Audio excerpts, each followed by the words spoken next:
ali não. Pelo contrário, tentam diferenciar-se muito. Também é verdade que ao longo do governo de Menem e depois foram enviados algumas missões militares no exterior, civilizaram-se muito em contato com outros militares do mundo, bom, abriram um pouco a cabeça, não é?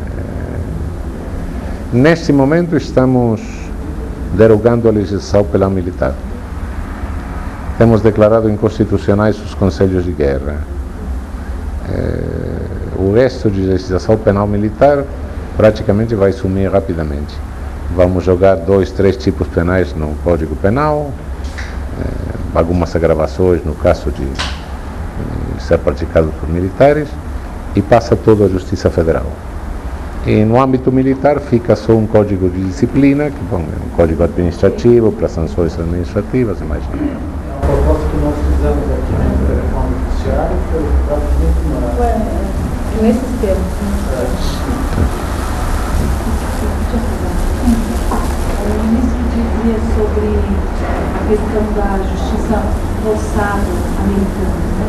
Que certamente é odiosa, mas no Brasil algumas adaptações foram sendo feitas, como a transação penal, para crimes de menor potencial ofensiva, aí a suspensão do processo aí para penas mínimas não tão altas para alguns outros delitos, já no curso do processo. Então, algumas soluções foram dadas, penas alternativas, para que a prisão ficasse lá especial para crimes graves, né? E que realmente houvesse o sentido, nós afastássemos a questão da sensação da impunidade, que acho que é o maior mal, né? Sentir que a pena não vai ser proposta. Mas, em contrapartida, o Brasil hoje acabou de editar a lei, digo Brasil, que somos todos nós mesmos, permitindo a progressão de regime a todo e qualquer delito, inclusive os hediondos equiparados. Existem outras propostas que o senhor veja assim, que possam ajudar num processo justo, com bom contraditório, mas que também tragam eficácia, que a gente veja a aplicação. Eu acho que nós temos de voltar um pouco para a gradação das infrações. A velha classificação francesa de crimes, delitos e contravenções não era ingênua. É impossível, nós temos simplificado a coisa, todos são crimes aqui, todos são delitos na Argentina, só uma categoria de infrações. Isso não dá certo, porque no plano processual é impossível ter um orçamento tão enorme para processar tudo isso. Isso não. Então, o que está acontecendo na Argentina agora? Se eu mato toda a minha família, antes de 2 anos vou ter uma sentença com julgamento oral, mais ou menos boa. Talvez em 2 anos não tenha ainda sentença de cassação, talvez depois poderia ter o recurso extraordinário perante a corte, mas uma sentença condenatória de primeira instância, com garantia, julgamento oral, testemunha, defesa, prova, tudo isso se tem. Antes de 2 anos, possivelmente. Se eu quebrar um vidro meio bêbado uma noite, vou passar 3, 4 anos como processado. Talvez até prescrição. O grande funil que nós temos é no que nós chamamos de justiça correccional, que é a justiça penal de menor quantia, não? E ali é onde temos o engarrafamento total, não? Uma coisa que é praticamente as varas correccionais estão paralisadas. Esse é o grande problema, não? Então, estou pensando que nós temos de degradar algumas coisas, que não tenha a mesma consequência, que não tenha consequência para reincidência, outra coisa, não? Outro tipo de julgamento, outro tipo de infração, uma infração de menor quantia penal, mas de menor quantia. Se eu furtar um chocolate numa tenda, numa loja em Londres, os ingleses não levam-me perante um júri para ser um júri. Não. Um juiz que em 5 minutos, 10 minutos, furtou chocolate, vamos pôr uma multa, tantas libras, não põe a multa, acabou a coisa. Não?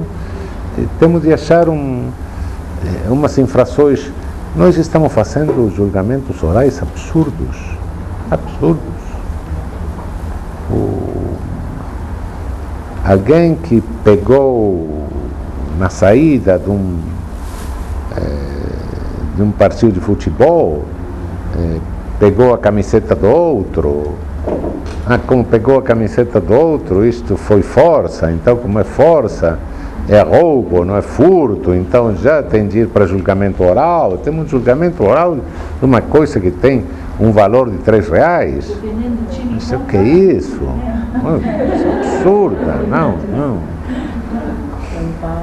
É coisa. Isso não é possível, isso não tem orçamento no mundo para sustentar isso. Não vamos trabalhar todos para o sistema penal. Isso, temos de simplificar isso. Sim, é justamente isso. A gente acaba, a pergunta que nós estamos é justamente a impunidade nos níveis mais altos da sociedade acabam gerando uma insatisfação, uma exigência na sociedade em que mesmo os delitos de menor potencial ofensivo têm que ser punidos na hora.